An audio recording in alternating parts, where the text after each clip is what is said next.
hanya bagi Engkau Tuhan. Termasuk kami berkumpul pagi ini di tempat ini, kami hanya ingin memuliakan Tuhan. Bapa, kami telah mempersiapkan manusia batiniah kami untuk ditaburi oleh kebenaran firman-Mu.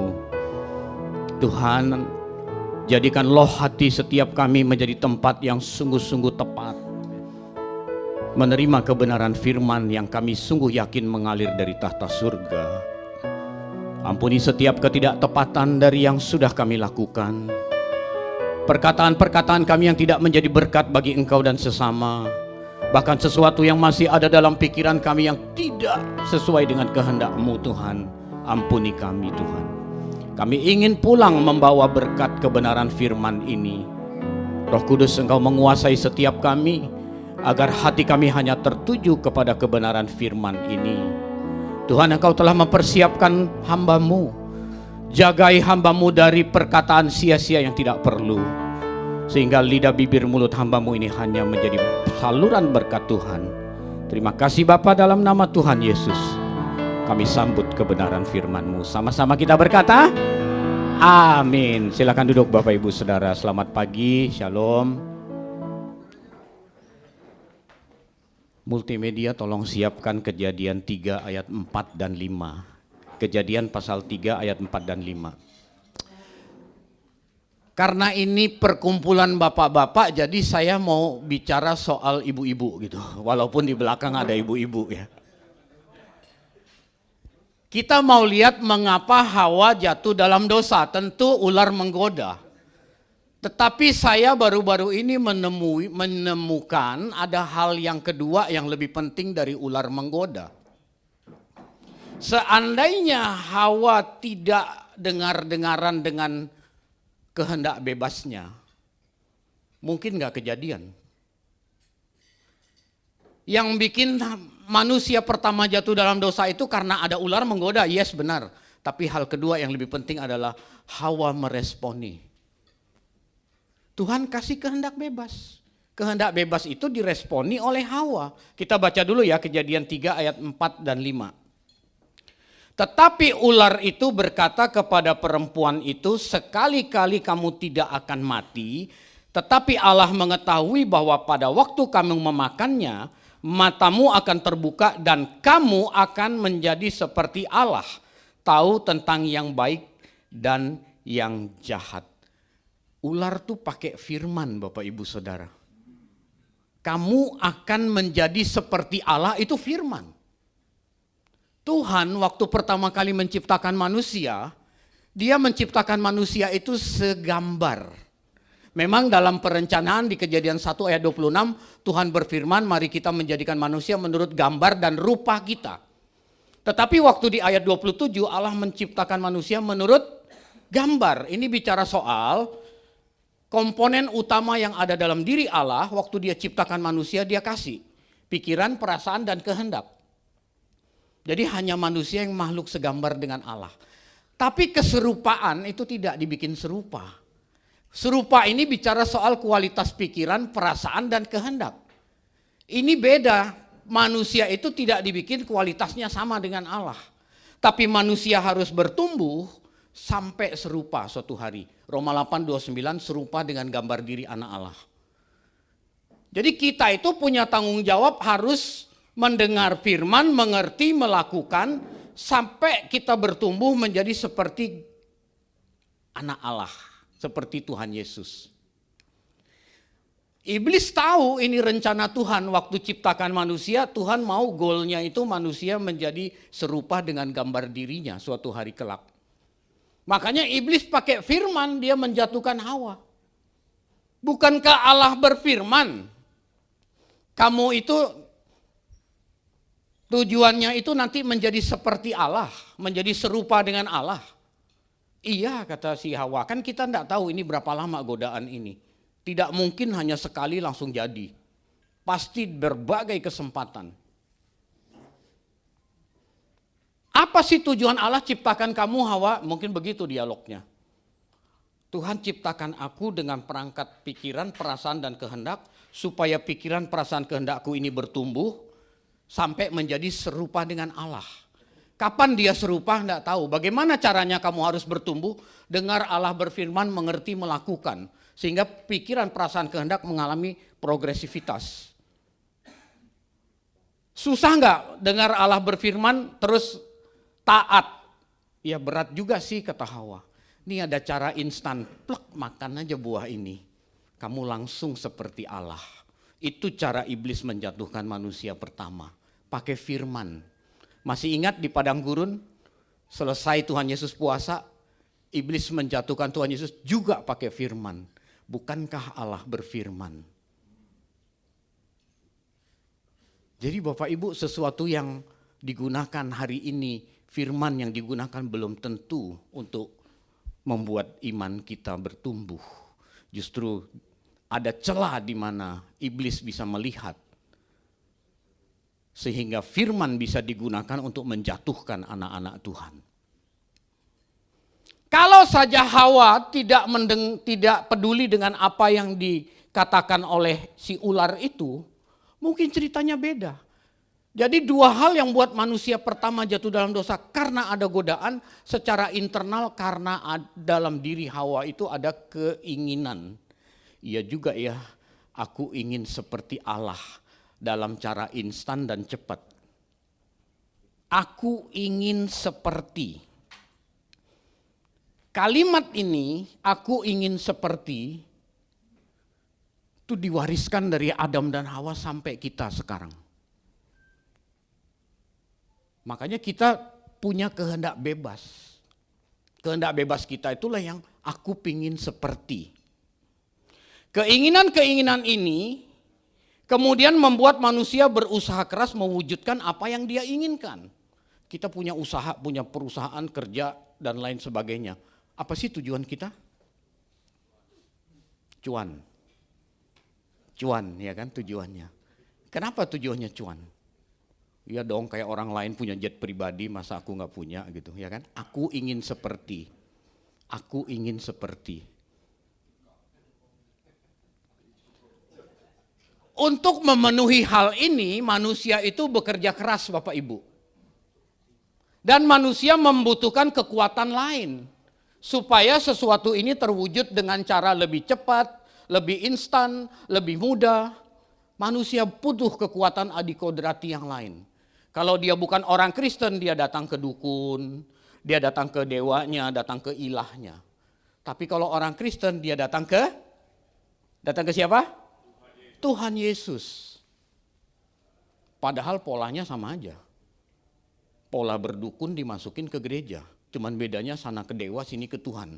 Dikiranya benar gitu. Kita kupas hari ini Bapak Ibu. Polanya sama. Memang datang ke Tuhan adalah objek yang paling tepat. Kita tidak boleh datang kepada objek yang lain. Hanya Tuhan yang bisa menolong kita. Mazmur 121 berkata hanya Tuhan yang bisa menolong kita.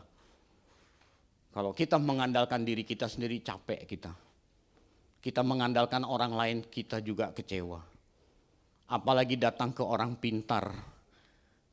Sebab orang pintar minum tolak angin. Bapak Ibu jangan datang ke orang pintar, dukun maksudnya. Apalagi ke orang bodoh. Tahu orang bodoh? Anda punya masalah, Anda datang, Anda anggap dia teman baik, Anda cerita. Tek, tek, tek, tek, tek, tek, tek. Terakhir Anda tutup dengan kalimat, jangan bilang siapa-siapa ya gitu. Nanti dia ketemu yang lain, dia cerita lagi. Jangan bilang siapa-siapa ya gitu. Itu orang bodoh tuh. Begitu hari Selasa pagi ngumpul di sini, satu ruangan ini tahu masalah dia gitu. Bapak Ibu, Tuhan adalah objek yang paling tepat. Makanya di perjanjian baru di di Matius 11 ayat 28 tolong.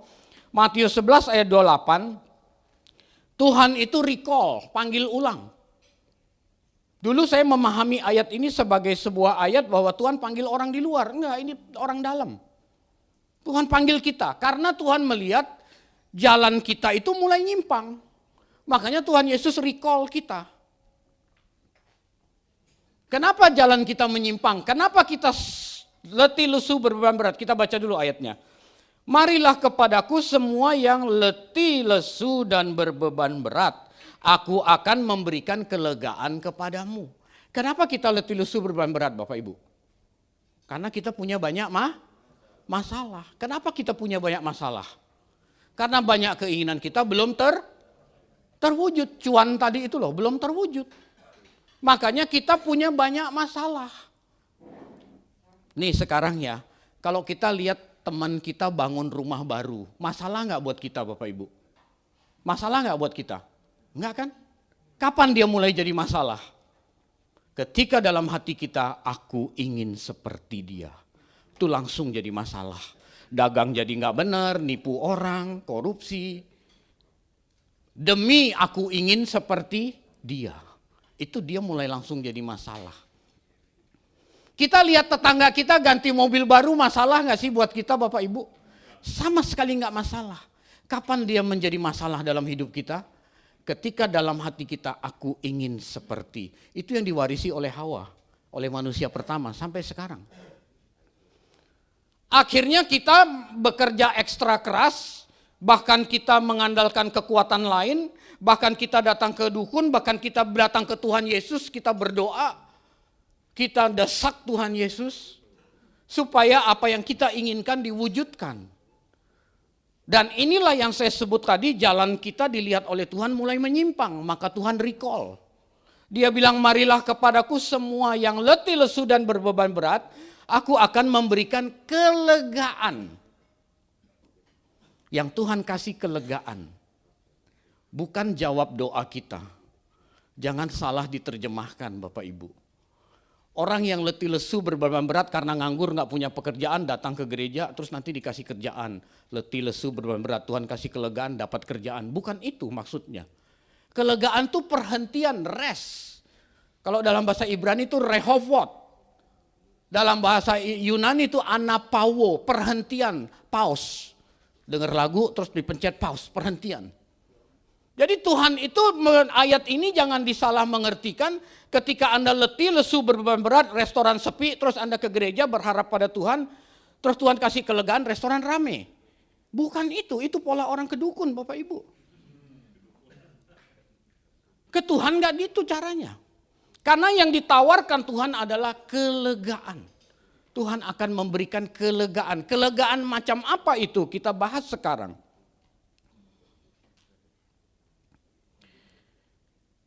Ayat ini dulu konteks langsungnya orang Yahudi itu kan menjalankan 613 hukum Musa, hukum Taurat Musa, 613 butir.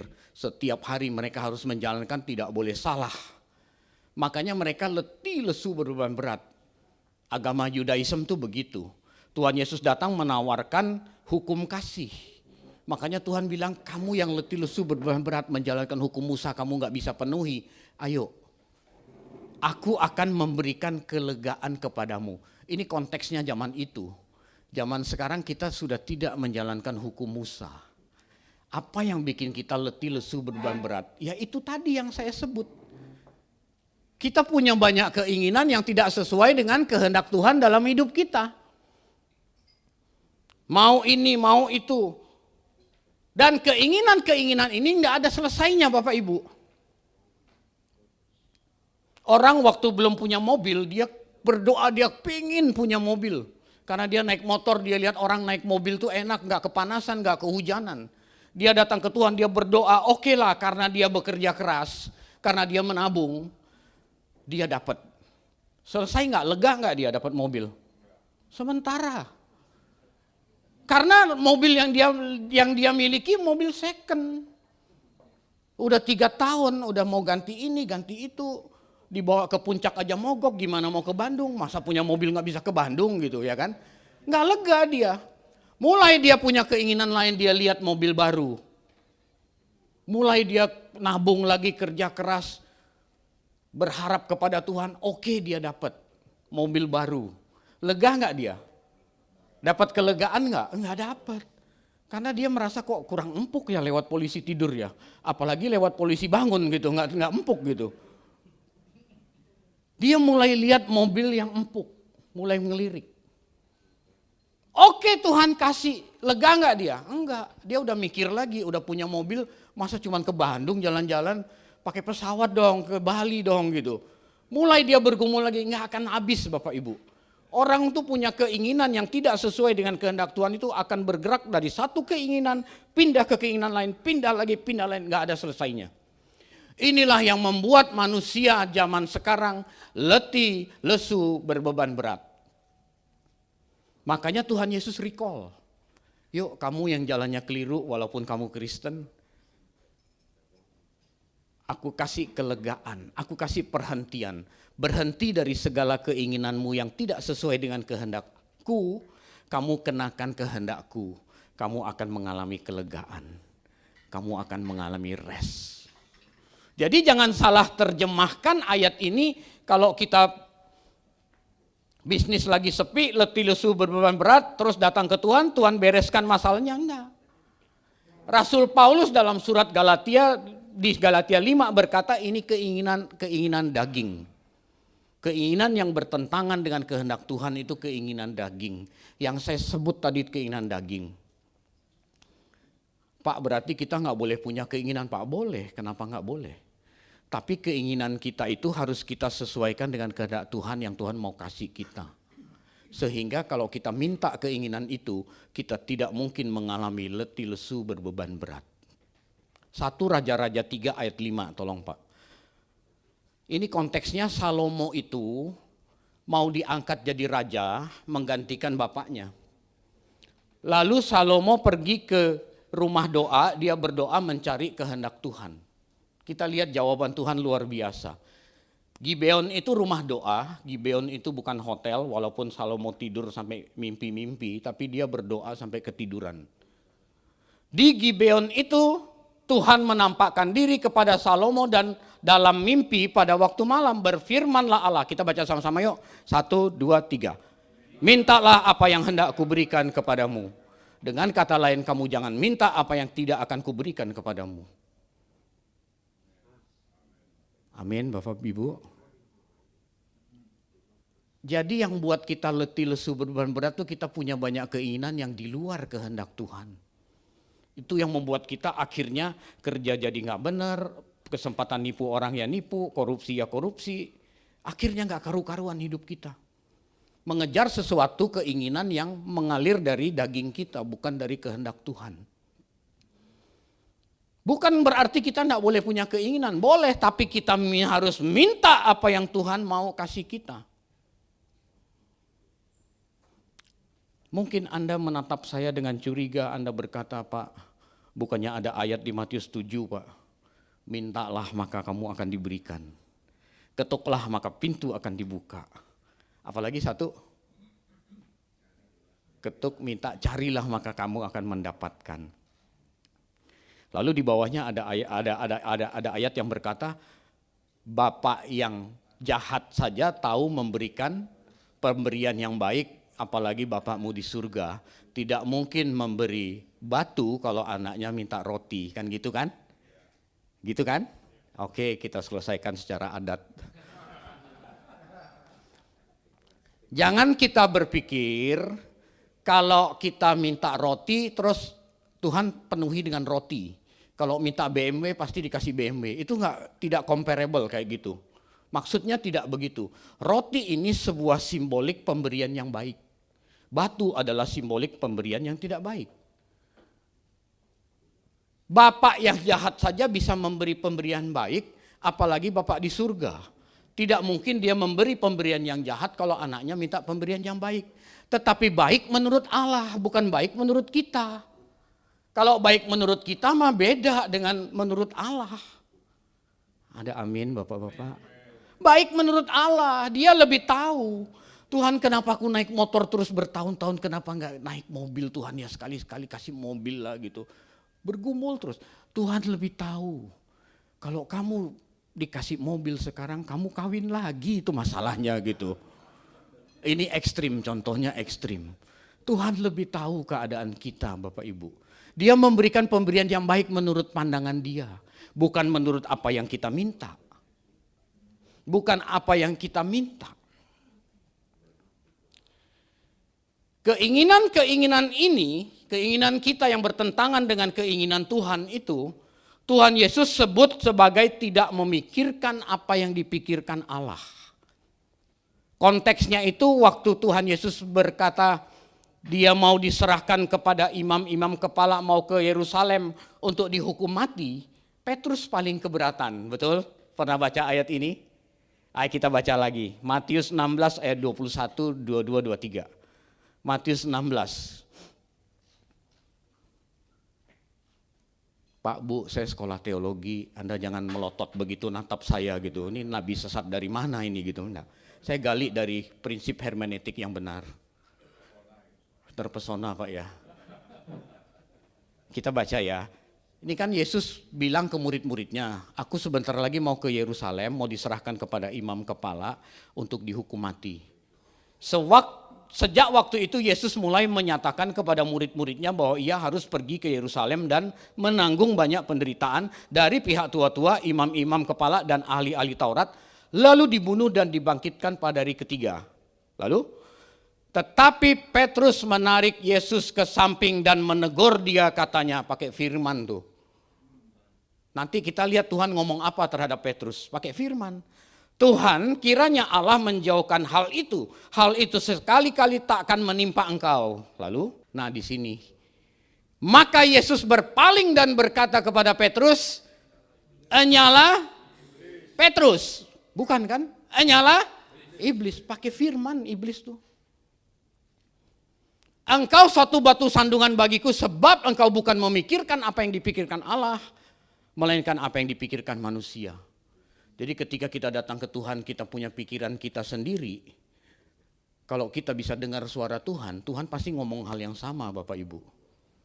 Kenapa Petrus tidak memikirkan apa yang dipikirkan Allah? Ini saya mesti cerita sedikit. Murid-murid itu ngertinya Yesus adalah Mesias. Tapi Mesias dalam versi orang Yahudi.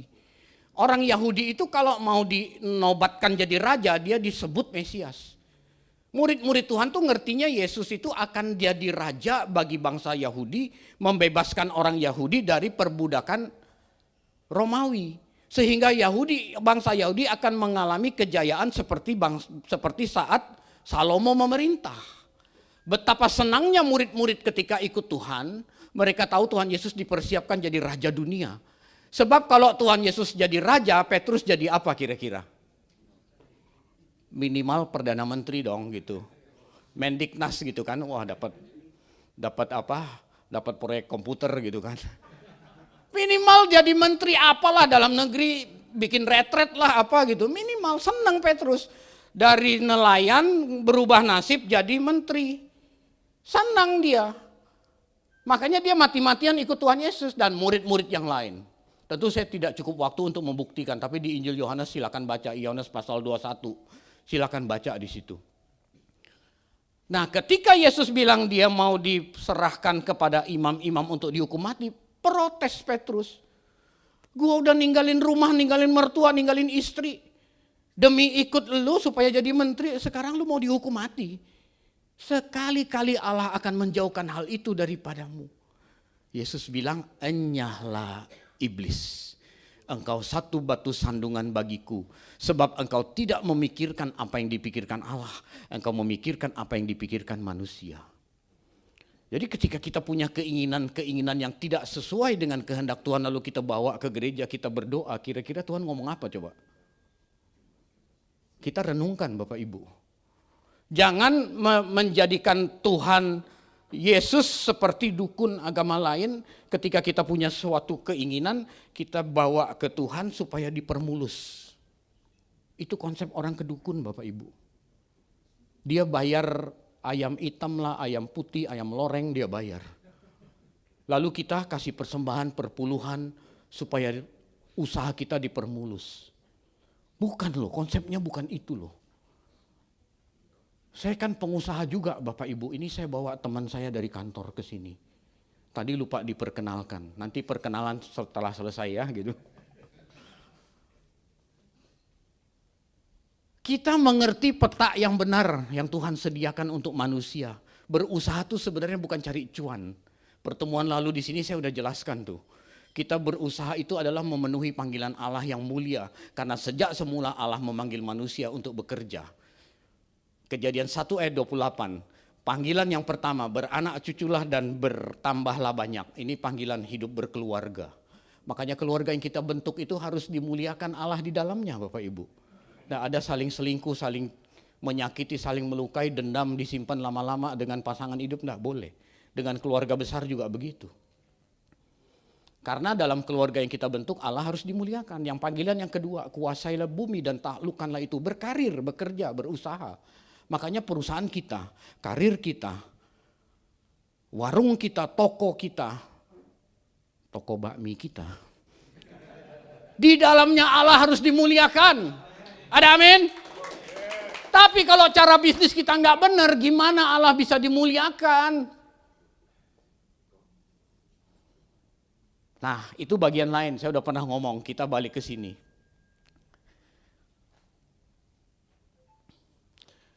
Sesungguhnya Bapak Ibu, panggilan Tuhan Yesus ini yang tadi Matius 11 ayat 28, letih lesu beban berat itu, tidak berkaitan langsung dengan pergumulan kehidupan kita. Kan kita suka dengar ayat ini kalau mau KKR gitu kan ya. Marilah kepadaku yang letih lesu beban berat. Permasalahan ekonomi, jodoh, sakit penyakit, apalagi tuh, restoran sepi dan lain sebagainya. Ayo datang. Tidak berkaitan langsung. Kita tahu bakmi naga kan? Bakmi naga ya Om ya? Udah berapa outletnya Om? Puluhan ya Om? Om sudah Kristen Om? Masih Buddhis ya? Waktu bangun bakmi naga sampai banyak pakai Tuhan Yesus gak Om? Enggak ya? Enggak kan? Tanpa Tuhan Yesus orang bisa kaya raya. Kok kita jadi Kristen sekarang jadi norak harus pakai Tuhan Yesus baru bisa kaya? Yang bikin seseorang kaya itu dia tanggung jawab, dia jujur, dia hidup benar, sehingga orang datang balik lagi makan di restorannya. Dia tidak nipu orang, kualitasnya tidak diturunkan. Sehingga repeat order datang terus. Itu yang bikin dia berhasil. Jadi kalau mau berhasil bukan pakai ayat ini. Pakai tanggung jawab. Letih lesu beban berat bukan karena usaha sepi. Bukan. Tapi banyak orang pelesetkan ke situ sekarang. Ayo letih lesu beban berat, ayo masalahmu apa? Datang ke Tuhan. Tidak ada kaitannya langsung Bapak Ibu. Tapi kalau mau dikaitkan gimana? Ya bolehlah gitu. Cuman sebagai orang yang sudah bertahun-tahun jadi Kristen, apalagi full gospel ini kan sudah lama. Saya harus ngomong original apa adanya. Sesuai dengan hasil eksegesis yang saya lakukan. Makna original Alkitab seperti itu. Dan Tuhan menawarkan kelegaan, anapauo atau rest, perhentian. Tuhan tidak menjanjikan usaha kita jadi rame. Tuhan tidak menjanjikan keinginan kita dipenuhi. Tapi Tuhan menjanjikan sebuah perhentian. Supaya kita berhenti dari segala keinginan yang tidak sesuai dengan kehendak Tuhan. Lalu kita mulai mengenakan kehendak Tuhan dalam hidup kita. Lalu kita berkata, Tuhan aku minta apa yang kau inginkan terjadi dalam hidupku. Seperti engkau bersabda kepada Salomo di perjanjian lama. Tapi Pak Pendeta, wah ini kan kita selesaikan secara adat lagi ya. Tapi kan ada ayat berkata, mintalah apa saja. Kalau kamu di dalam aku di firmanku di dalam kamu, mintalah apa saja maka kamu akan menerimanya. Pernah baca ayat itu Bapak Ibu? Kalau kita di dalam Tuhan Yesus dan firman Tuhan di dalam kita mulai ngerti apa yang Tuhan mau kasih kita. Itu yang kita minta Bapak Ibu. Kalau anak umur 4 tahun diajak ke pameran mobil gitu, dia bisa tunjuk suka-suka dia mobil apa gitu ya kan. Dia lihat BMW keren bener nih logonya, dia tunjuk suruh bapaknya beli. Padahal bapaknya cuman pegawai, katakanlah pegawai gaji 40 juta sebulan. Anaknya 3, rumah masih ngontrak. Nah kira-kira kebeli gak tuh BMW? Tapi karena 4 tahun belum ngerti, dia main tunjuk aja. Tapi kalau udah umur 25 tahun bapaknya ajak ke pameran mobil yang sama lagi, kira-kira dia nunjuk BMW enggak? Dia nunjuk hadiah langsungnya, BMX yang dia tunjuk gitu. Kenapa? Karena dia sudah mulai dewasa, dia ngerti keadaan orang tuanya. Orang Kristen yang dewasa, dia mulai mencari kehendak Tuhan. Apa yang Tuhan mau kasih, itulah yang aku minta. Bukan minta suka-suka, Bapak Ibu. Kalau engkau di dalam aku, firmanku di dalam kamu, mintalah apa saja itu bukan artinya semua loh, apa saja itu bukan loh. Tetapi yang menjadi bagian kita yang Tuhan mau kasih, itulah yang kita minta Bapak Ibu. Makanya kita kalau hidup kita begini, kita tidak akan letih lesu berbeban berat. Kita akan bahagia dalam kehidupan ini. 2 tahun yang lalu saya diundang di salah satu stasiun TV, acara rohani. Saya ditanya oleh moderator, Pak, orang Kristen boleh nggak pingin kaya? Nggak boleh, saya bilang. Jadi kaya harus. Bagaimana itu Pak? Kalau orang pingin kaya, itu nggak ada batasnya. Dia akan merasa kurang, mau cari lagi, lebih, dan lebih. Betul nggak? 10 triliun cukup nggak untuk hidup kita sampai mati nanti? Nggak usah kerja, taruh di bank. Cukup nggak? Cukup kan 10 triliun? Tapi kenapa ada orang merasa nggak cukup korupsi sampai 300 triliun gitu? Itu karena rasa pingin terus gitu. Seharusnya 10 triliun cukup, udah selesai dah, bodo amat dah, nggak ketahuan gitu. Ini serakah, kepingin terus. Makanya kepingin kaya jangan. Menjadi kaya harus. Gimana itu menjadi kaya? Seberapapun yang kita miliki, kita bersyukur kepada Tuhan. Menikmati apa yang kita miliki, gak usah lihat orang lain. Kita mengucap syukur kepada Tuhan. Itu menjadi kaya Bapak Ibu. Ketika Tuhan Yesus cuma punya 5 roti dan 2 ikan, dia harus kasih makan 5.000 orang. Apakah Tuhan Yesus kepingin roti lebih banyak? Tidak ada di dalam Alkitab. Tapi Tuhan Yesus mengangkat roti itu dan dia mengucap syukur. Itu orang kaya sesungguhnya. Orang kaya itu tidak ditentukan dari nilai nominal uang dan aset yang dimiliki. Tapi orang kaya yang sesungguhnya itu ditentukan dari betapa dia mengucap syukur terhadap apapun yang dia miliki. Jadi bagi kita yang belum jadi pengusaha jangan berkecil hati, kita bisa jadi kaya Bapak Ibu. Mengucap syukurlah tiap hari, itulah orang kaya yang sesungguhnya. Tepuk tangan untuk Tuhan Yesus. Tuhan menawarkan kelegaan, berhenti dari segala keinginanmu. Lalu kenakan keinginan Tuhan, maka engkau akan memperoleh kelegaan. Itulah sebabnya di Yohanes pasal 4, waktu ada wanita Samaria mau nimba air di sumur Yakub, Tuhan Yesus bilang, kalau kamu minum air dari sumur ini, kamu akan haus lagi. Tapi kalau kamu minum dari air yang akan kuberikan, kamu tidak akan haus lagi.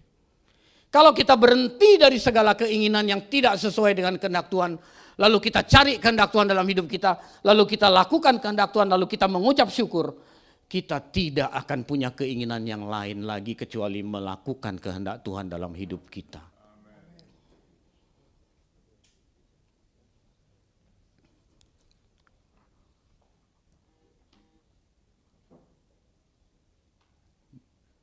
Bapak, Ibu, Saudara, datang ke Tuhan bukan tanpa prosedur, tapi ada prosedurnya. Kita lihat Matius 11 ayat 29, turun 1 ayat. Ini prosedurnya. Ya, Matius 11 ayat 29, tadi turun 1 ke bawahnya.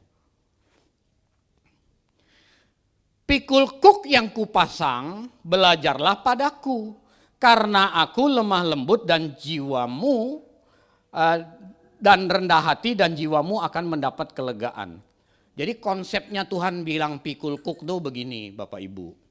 Dulu kalau orang mau sekolah kepada seorang rabi, dia tuh harus dites untuk jadi murid seorang rabi. Kalau hasil tesnya bagus, rabi akan bilang, tuh ambil kuknya di sana, berarti dia diterima jadi murid. Konteksnya ini loh. Tuhan Yesus bilang, ayo belajar sama aku, jadi muridku. Pikul kuk yang kupasang tuh konteksnya menurut adat istiadat orang Yahudi. Tapi kuk ini mengandung nilai rohani yang luar biasa. Kuk itu adalah sebuah papan yang berat yang dipakaikan kepada sapi atau lembu untuk membajak sawah. Di ujung kanan kirinya ada tali supaya pembajak sawah dari belakang bisa mengendalikan sapi atau lembunya. Itu kuk. Jadi kalau area ini adalah sawah yang mau dibajak, pembajak sawah itu akan, kalau sapinya sampai ujung dia akan tarik ke sini, belok sapinya. Sampai ujung dia tarik lagi. Tugas sapi dan lembunya itu adalah taat. Jadi jangan sampai gini loh, ini areanya di sini ditarik ke kiri, dia malah mau keluar ke sana gitu. Malah mau naik lagi, mana kantor lautan luas mana gitu. Malah mau naik ke atas gitu. Nggak taat namanya. Kalau mau belajar sama Tuhan Yesus, kita harus pikul kuk. Artinya kita harus mau dikendalikan oleh Tuhan Yesus. Tugas kita hanya taat. Tuhan mau kendalikan kita kemana, kita taat. Itu prosedurnya. Jangan kita bawa pergumulan kita, lalu kita cocok-cocokkan ayat, lalu kita desak Tuhan suruh penuhi. Itu bukan konsep ke Tuhan. Tetapi konsep ke Tuhan kita terserah Tuhan mau apa nih, aku mau taat Tuhan. Aku mau pikul kuk, Tuhan mau tarik aku kemana? Aku ikut Tuhan. Maka Tuhan bilang kuk yang dia pasang tuh ringan. Kenapa? Karena orangnya taat. Kalau nggak taat berat. Tuhan maunya kita ke kiri, kita maunya ke kanan gitu. Berat. Jadi kita prosedur ikut Tuhan tuh hanya satu, taat. Kalau kita taat pada kehendak Tuhan, maka hidup kita pasti bahagia Bapak Ibu. Kita nggak perlu tunggu sampai punya duit triliunan baru merasa bahagia. Itu nggak akan habis. Tidak akan habis, akan haus lagi dan haus lagi. Tapi kalau Tuhan hari ini berkati kita lebih atau limpah, itu adalah bonus dari Tuhan. Untuk apa uang itu? Untuk mengikat persahabatan makin dekat dengan Tuhan. Benar. Orang yang makin kaya secara materi harusnya makin mesra dengan Tuhan.